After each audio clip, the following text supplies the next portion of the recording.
Salut à tous et à toutes, on se retrouve pour une nouvelle vidéo dans ce Tour de France, étape par étape, avec la Groupama FDJ. Aujourd'hui on va aller faire la 6ème étape, mais avant ça, on va voir les résultats lors de la dernière étape. Lors de la dernière étape, on avait fini loin avec Gaudu, Pogacar avait fini seulement à 15 secondes, et nous on avait fini à 3,32, alors que Roglic lui avait fini à 1 minute 48. On a pu voir aujourd'hui que Gaudu a bien limité la casse, il est resté dans le groupe des favoris, il n'y a que Pogacar qui a réussi à prendre du temps.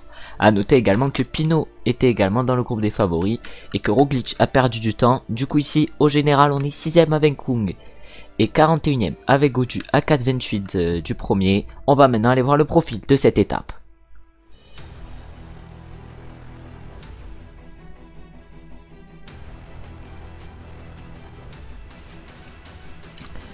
Du coup cette étape est une étape plutôt vallonnée qui va de Binche à Longwy. On peut gagner 2 points avec Duchesne sur cette étape. Pourquoi pas partir dans l'échappée avec Duchesne et ainsi aller chercher la combativité sur cette étape. Mais également essayer de jouer la victoire d'étape avec David Gaudu. On peut voir les favoris aujourd'hui qui sont Primož Roglic et Tadej Pogacar qui sont immenses favoris sur cette étape.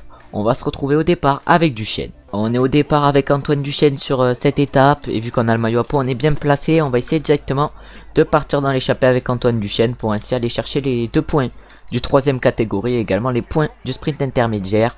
On va voir si des coureurs nous accompagnent. On va se retrouver directement pour le 3ème catégorie. On se retrouve à 1,7 km du sommet sur ce 3ème catégorie avec Duchesne. Une étape plutôt longue qui relie Binche à Longwy. Une étape de plus de 220 km je crois, 220 km est fait. C'est l'étape la plus longue de ce Tour de France. Du coup je pense que demain, plutôt tout à l'heure, il ne risque pas de se passer grand chose. C'est surtout dans le final que cette étape va se jouer. Du coup autant regarder que l'étape dans le final. Mais là Cyril Lemoine qui accélère pour la BNB Hotel. Il est 2ème au classement du maillot à pois. Nous on est 1er avec Duchesne. A préciser qu'en IRL c'est Magnus Cort Nielsen qui a le maillot à pois. Et un maillot à pois bien accroché à lui. Si on va chercher les 2 points sur cette côte, on sera assuré de garder le maillot à pois jusqu'après la planche des belles filles. Et Lemoine, j'ai l'impression qu'il a lancé trop tôt, Cyril Lemoine. Et non, Vermeek. Vermeek qui va aller nous chercher les 2 points. Nous on remporte donc 1 point avec Duchesne sur ce 3ème catégorie. On arrive au sprint intermédiaire avec Duchesne. On va essayer pourquoi pas d'aller chercher les 20 points. Mais on a Lemoine et Vermeek qui sont très rapides. Lemoine qui est notamment 4ème. Au classement du maillot vert, on peut voir là, nous on est 12ème avec Duchesne, Vermeek qui est 11ème. Et on va essayer d'aller chercher, on va se mettre dans la roue directe à Vermeek. Ah malheureusement Duchesne qui n'a pas réussi à prendre sa roue à Vermeek. Mais peut-être qu'on peut réaliser un gros sprint avec Duchesne, mais j'ai pas l'impression, j'ai l'impression qu'on va aller chercher malheureusement. Ouais non, on va aller chercher la 2ème place, Cyril Lemoine qui s'impose largement sur ce sprint inter. On va maintenant se retrouver dans le final avec David Gaudu. On est à 15 km de l'arrivée avec David Gaudu et devant c'est l'Israël qui roule avec Hugo Hull. Non mais c'est surtout l'équipe de Vlasov qui roule avec Danny Van Boppel, la Brandsgreux, Vermeek qui a été le premier lâché, on va dire à Duchesne, de se relâcher dans ce final pour s'y récupérer après cette longue étape pour lui. Il reste encore 14 km, on va voir si on peut réaliser une grosse étape avec Gaudu. Il commence déjà à avoir quelques lâchés. Pour l'instant il n'y a eu que 2 abandons sur ce Tour de France. Ah là il y a encore un groupe de 5 coureurs qui viennent se faire lâcher. On retrouve notamment Franck Bonamour. Nous on arrive encore à tenir le rythme avec Gaudu. Oh là là. Mais allez Géniette il m'a poussé. Mais mon propre coéquipier qui me pousse dans une descente. Mais c'est quoi ce truc? Bon du coup là, on est dans les 60e places avec Gaudu. Alors qu'on était très bien placé. Faudrait pas que ça casse. Donc du coup on va essayer de remonter avec Gaudu. Et là il n'y a pas beaucoup de place. On verra si demain l'étape est réussie pour Gaudu. Il a quand même réussi une belle étape aujourd'hui sur l'étape des pavés. Pinot également qui dit qu'il joue pas le général. Mais bizarrement il perd pas de temps sur les pavés. Est-ce que demain Pinot va jouer devant? On va voir ça. Mais Pinot qui veut aller chercher des étapes de montagne, c'est bien beau. Mais il va falloir qu'il perde du temps s'il veut aller chercher. Ou sinon il peut aller chercher à la pédale avec un peu de retard sur les favoris. Mais ça va être quand même un peu dur.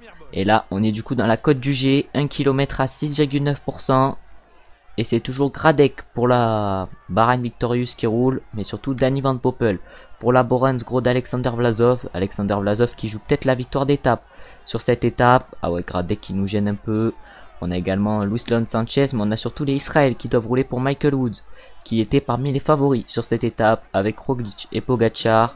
En 2017, c'était Peter Sagan qui avait remporté cette étape. Je pense pas que cette année il peut remporter encore cette étape vu déjà que sur les pavés il est pas passé malheureusement pour lui. Mais en plus je pense que c'est un peu trop dur pour lui. On a devant nous Kevin Genietz qui nous protège. Kevin Genietz mais surtout Stefan Kung qui ont été d'une grande aide pour David Gaudu aujourd'hui. Malheureusement il y avait un Pogacar un peu trop fort. Pogacar qui a attaqué sur les secteurs. Oh là là, Pogacar justement qui nous aide. Parce que sinon on serait tombé. Alors que là c'est toujours la Israël qui roule.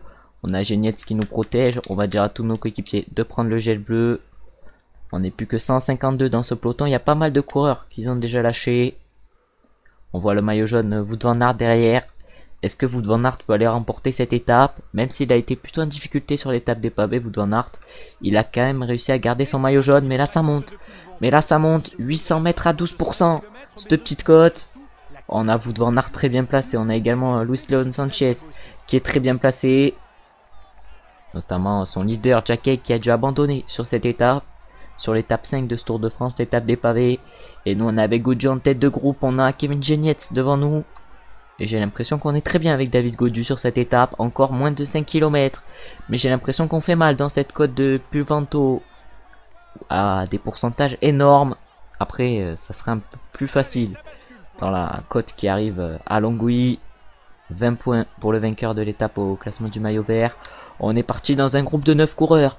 Peut-être qu'on peut reprendre du temps Pogacar déjà sur cette étape. 43 coureurs ici. Oh là là. On a réussi un à peu près bon virage. On a repris 35 secondes à plus de 100 coureurs. On fait pour l'instant une pas trop mauvaise descente avec Gaudu. Mais surtout on accélère tout le temps pour pas que les coureurs derrière reviennent. Et là, va falloir tout donner dans la dernière côte. Je sais pas comment elle s'appelle. Warren Barguil qui a été très à l'aise sur les pavés. Et qui là est en train de rouler en tête de groupe. Avec Gaudu évidemment on roulait également. La côte des religieuses qui fait 1,6 km à 5,8%. Et si on va aller chercher la victoire d'étape, va falloir suivre Warren Barguil qui a l'air très en forme sur cette étape. Et qui pourrait peut-être aller remporter la win. Oh, le virage qui nous aide un peu. Ah, mais je connais cette côte. Elle était l'année dernière ou il y a un peu longtemps sur le jeu. Oh là là.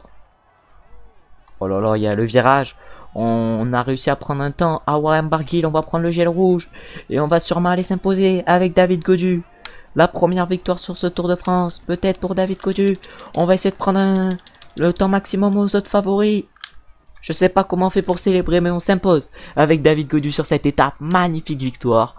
On montre qu'on est un peu le patron sur ce Tour de France, même si on a pas mal de retard sur Pogacar. Un retard qu'il va falloir récupérer. On va maintenant aller voir les podiums après cette étape. Et du coup, on peut voir que c'est David Gaudu qui s'impose sur cette étape. Magnifique victoire pour Gaudu. Et du coup, on remporte notre première victoire d'étape sur ce Tour de France. Après la deuxième place sur la 4e étape. Après du coup le maillot jaune c'est toujours Wout van Aert sur ce Tour de France. Je crois qu'il a fini bien placé. Le maillot vert toujours Wout van Aert. Et le maillot à pois toujours notre coéquipier Antoine Duchesne. Le maillot blanc est quant à lui pour Pogacar. Pogacar qui a également le maillot blanc IRL. Mais qui est vraiment très costaud. Il est vraiment à rien du tout de Wout van Aert. Et il a pas mal d'avance sur les autres favoris. Mais on peut voir du coup qu'on s'impose avec 5 secondes d'avance devant Wout van Aert. Wout van Aert qui réalise encore une belle position en deuxième place. Pogacar finit 3ème à 5 secondes. Roglic 4ème à 5 secondes. On a Vlasov à 10 secondes. Et on va voir du coup si on reprend quelques places au général. Et oui, on se replace un peu. On est maintenant à 4 minutes 19 du leader en 26ème position. On a repris 15 places et on n'est plus qu'à 5 secondes d'Alexander Vlasov. En tout cas, merci d'avoir regardé la vidéo jusqu'à maintenant. N'hésitez pas à liker, commenter, vous abonner si la vidéo vous a plu. On se retrouve demain pour la 7ème étape de ce Tour de France qui arrive à la planche des belles filles. Ciao, ciao, ciao!